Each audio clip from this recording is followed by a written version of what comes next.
Hello, everybody. This is Yoko's Anime Reactions, and this is going to be my review of Saga of Tanya. The Saga of Tanya the Evil, episodes 1 and 2. Now, I picked up this show a while back. I just never did anything with it because I was trying to wait and finish a couple shows first.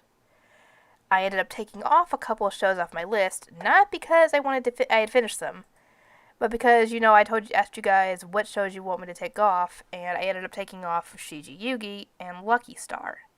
And Dances with Devils as well, because if I am being completely honest, I thought I would enjoy them. I might. I just figured it's something I could put on the back burner for the time being. And I'd pick them up, maybe sometime later in the year. Maybe. Though with Rising of the Shield Hero Season 2 coming out this near the end of the year, what else is coming out?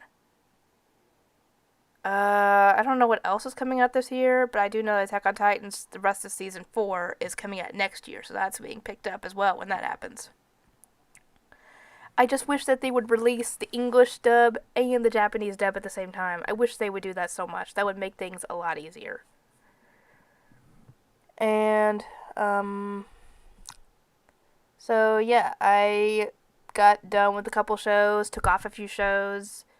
So currently I am down to 17 shows, I think, at the moment.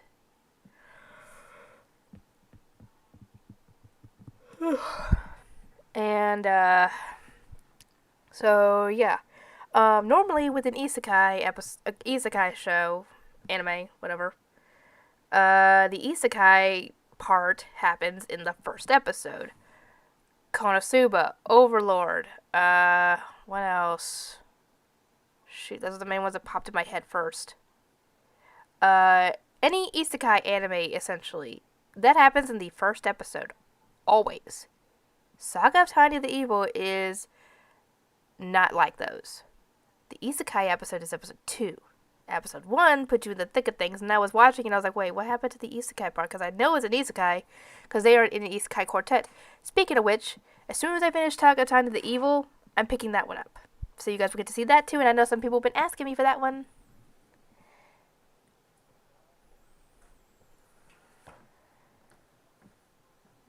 Anyway, this show is set in a fantasy world that has guns and magic combined, and kind of seems Germany, because of the names kind of sound German. Only character so far that I can even remember the name of is Tanya, and it's only the first name. Why, oh why, did they have to make them German names?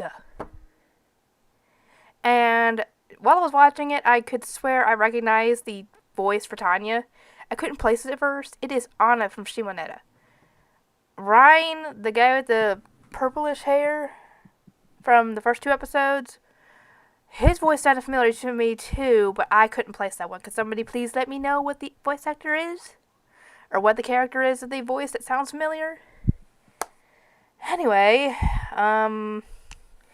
they are at war with how many other nations? What, 5 nations? 4 nations, 5 nations, something like that. And they are essentially constantly at war. Apparently magic is in this world, and it's through, like, telekinesis. But what I don't get is why Tanya appears to pray to God to get extra power and all that. Yet in the second episode, he claims to be an atheist, essentially, where he doesn't believe in God. So that's kind of weird. Anyway, the other female character in this show is also a magic user, but she's nowhere near as skilled as Tanya is, because, well, I guess the whole isekai protagonist gives her extra power. I don't know. Anyway, they go to take out some enemies, and two idiots in her command decide to not listen to her and go and do something when they weren't supposed to. They were supposed to, shoot. What were they supposed to do? I think they were supposed to delay the enemy or something, and instead they went in to try and take out the artillery. Which could have easily gotten them killed, it could have gotten their men killed. Essentially, disobeying orders in the military could get you killed. And if not killed, it could get you in serious trouble. So, she was going to send them back home after this because they disobeyed orders. Instead, she ends up sending them to the rear, to a little, what they call a pillbox. A little building in the, in the very rear, essentially. Which is out in the open, no protection, no nothing. And, they have to go and help out their observers who help them out, in taking out magic users, because without them, the enemy could do whatever they want, and so the observers try and, shoot them out of the sky. No, they have to go and help their people who are being attacked by observers, because they try and use their magic to get out of there. Boom, they get sniped down. So Tanya goes and takes them out easily by herself. And we find out that a stray artillery round hit the pillbox and killed the two and everybody else in there that Tanya had sent out there. Turns out Tanya knew about this and was just tickled to pieces about it.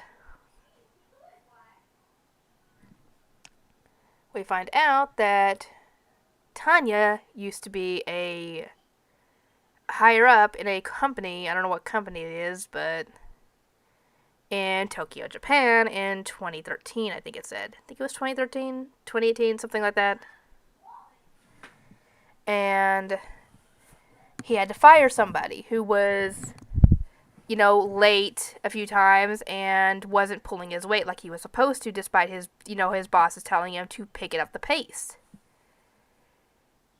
And usually, yes, that would, I don't know if it would get you fired, that'd get you a write-up at the very least if you were doing all that. I don't know about firing. If somebody could let me know if I would get a firing.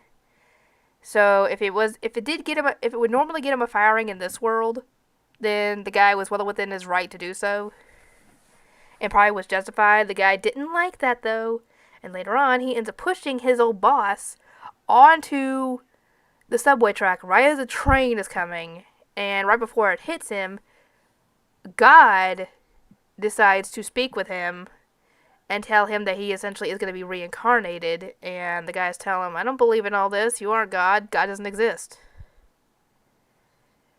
So, yeah, he sends him to another world as a baby girl who is Tanya, essentially. And essentially the reason he did all this was because he wanted to have a cushy, luxurious life where he's not, overstressing himself and everything. And he can just relax. Because, working at a company is very stressful. No matter what kind of company it is, it's going to be stressful. Especially as you go higher up. And that's what he had planned on doing, was trying to win this war, essentially. Or get higher up enough in the military to where he doesn't have to go into combat. And just relax. Until he dies, essentially. And yeah,